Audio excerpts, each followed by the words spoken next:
आदर सहित यथा योग्य सम्मान एवं अभिवादन भी हमारे द्वारा नियमित रूप से प्रतिदिन कुंडली फलादेश पर आधारित कक्षा आयोजित की जाती है। बहुत ही जल्द हमारे द्वारा पूर्ण बेसिक से लेकर फलादेश तक की कक्षा आयोजित की जाने वाली है। यदि आप उस कक्षा में शामिल होना चाहते हैं तो स्क्रीन पर दिख रहे नंबर पर व्हाट्सएप पर कक्षा में शामिल हो सकते हैं। साथ ही यदि आपने अभी तक अपने इस चैनल को सब्सक्राइब नहीं किया है तो सब्सक्राइब अवश्य कर ले। और आइए चलते हैं, अब आज की विषय वस्तु शुरू करते हैं। केतु देव पर हम लोग चर्चा करते हैं, तो आइए शुरू करते हैं। अभी का विषय वस्तु है कि केतु के प्रमुख गुण धर्म क्या होते हैं। तो केतु देव का प्रमुख स्वभाव मंगल के जैसा है। केतु देव भी राहु की तरह से यह भी छाया ग्रह है। इनकी प्रवृत्ति तामसी प्रवृत्ति है। ये केतु देव नैसर्गिक अशुभ ग्रह है। नैसर्गिक अशुभ ग्रह है। लिंग की बात की जाए तो यह भी मिश्र ही है। यदि पुरुष राशि में बैठे हुए होते हैं, यानी कि विषम राशि में यदि ये बैठे हुए होते हैं तो पुरुष ग्रह, यदि सम राशि में होते हैं तो स्त्री ग्रह। इनकी दिशा के बारे में पुस्तकों में कहीं यह कहा जाता है, देखने को मिला है कि राहु केतु की दिशा एक ही होती है, लेकिन किसी किसी पुस्तक में इनकी दिशा उत्तर पश्चिम में देखने को मिलता है। लेकिन नहीं, हमारे गुरुजन कहते हैं जो राहु की दिशा जो दक्षिण पश्चिम है, नैऋत्य कोण वाही।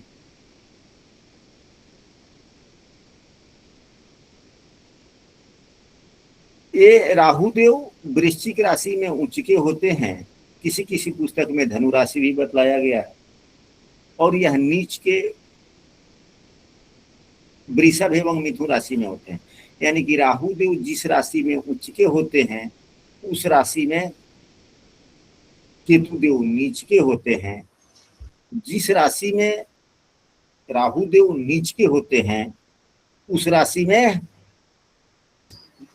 केतुदेव उच्च केतुदेव।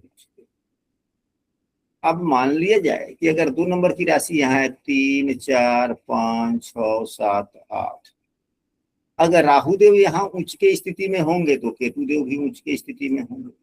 यदि दोनों ही ग्रह हम एक साथ उच्च के होते हैं और एक साथ नीच की स्थिति में होते हैं।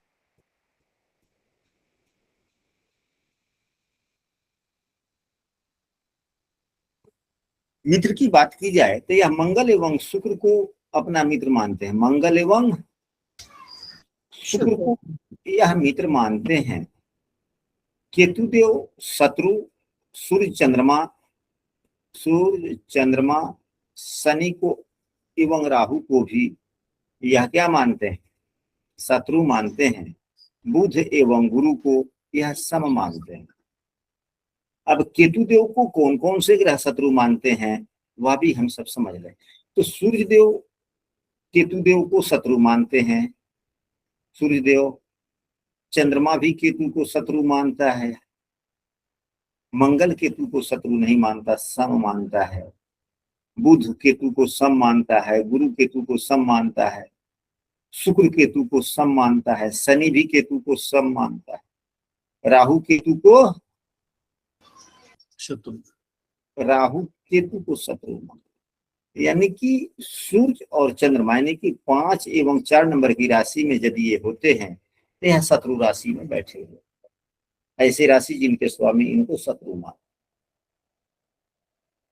राहु एवं केतु की दृष्टियां जो है वह देवगुरु बृहस्पति की दृष्टियों के जैसे है। देवगुरु बृहस्पति की 7वीं दृष्टि भी है, 5वीं भी है, 9वीं भी है। ठीक उसी प्रकार राहु देव की भी 7वीं, 5वीं, 9वीं भी है। केतु देव की भी 7वीं, 5वीं, 9वीं। हालांकि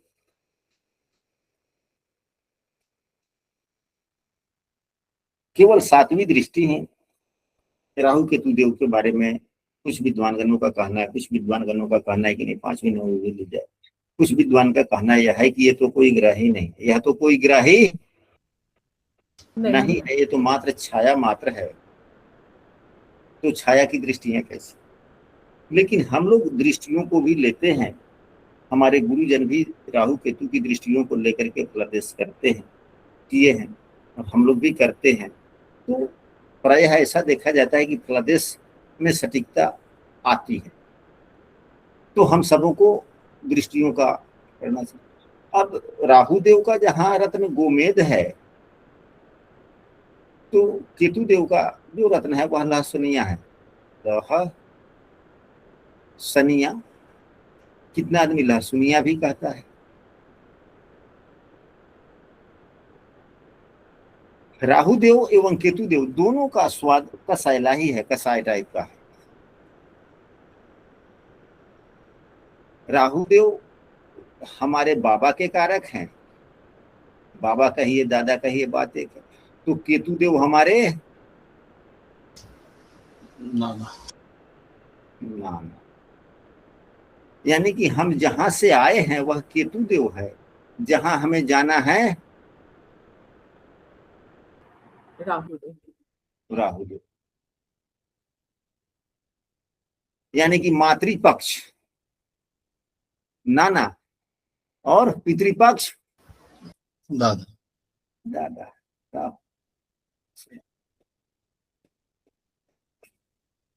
इनका स्वभाव कठोर है, क्रूर है। अवस्था की बात की जाए तो राहु के ही जैसा वृद्ध अवस्था है। नक्षत्र की बात की जाए तो कल भी हम लोगों ने बुध देव की जब चर्चा किया था तो वहां पर भी नक्षत्रों के बारे में हम लोगों ने समझा था। इनके नक्षत्र जो होते हैं अश्विनी माघा मूल, अश्विनी मघा मूल, ये तीनों नक्षत्र होते हैं। ये तीनों नक्षत्र गंडांत में आते हैं।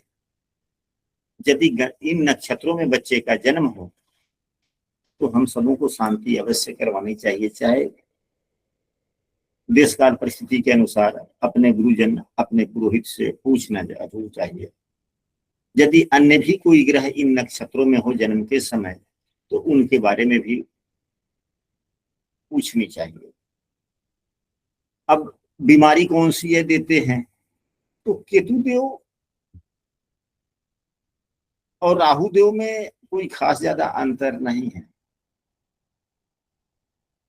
केतुदेव मंगल के जैसे हैं या सामान्यतः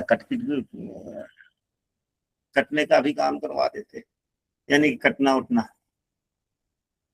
सामान्यतः जिस भाव में होते हैं वह शरीर का जो अंग का प्रतिनिधित्व करता है, उन अंगों में भविष्य में आने वाले समय में ऑपरेशन वगैरह या उन अंगों में कटपट का चिन्ह इत्यादि होने की संभावनाएं बनती है। केतुदेव वैसी बीमारियों को आगे बढ़ाते हैं जो लंबा चलने वाली बीमारियों की एक कारक है।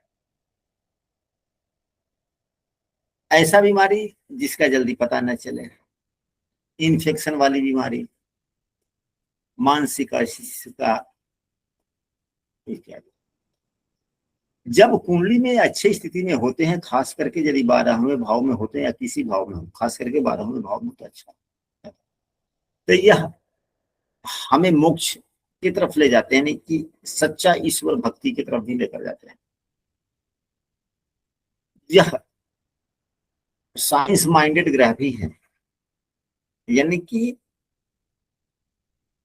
एक जो होता है गूढ़ रहस्यों की जानकारी के प्रति यह हमें प्रेरित करते हैं, दार्शनिक स्वभाव बनाते हैं।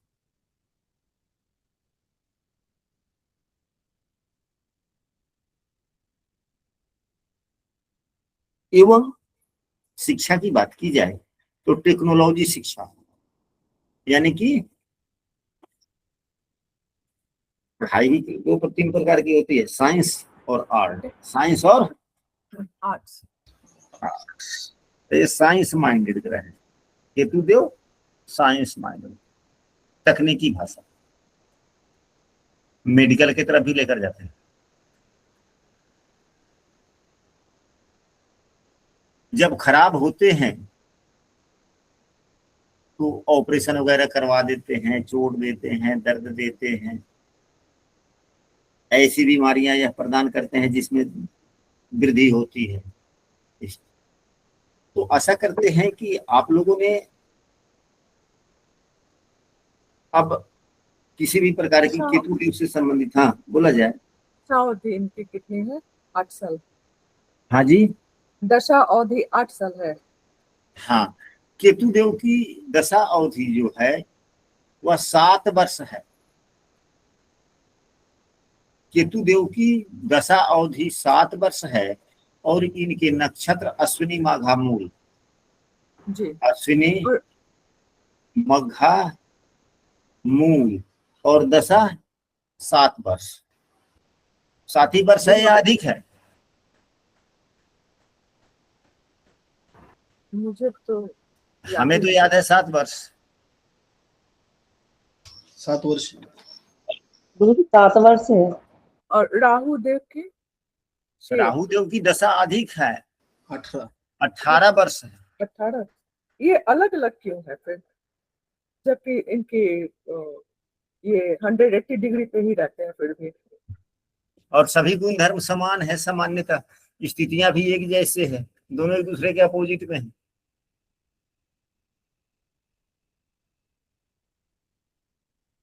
चलिए, तो अभी तक यह बात है। अब हम लोगों की कक्षा, अब हम लोग यह समझने का प्रयास करते हैं कि किसके कुंडली में कौन से ग्रह अधिक बलवान है। तो हम लोग कैसे क्या कहें कि किस व्यक्ति का क्या अच्छा होगा, किस व्यक्ति का क्या अच्छा होगा। जब सभी ग्रहों के गुण धर्मों के बारे में हम लोगों ने जान लिया, समझ लिया, तो हम लोगों को यह भी समझना अब आवश्यक हो गया कि किसका क्या अच्छा कौन सा?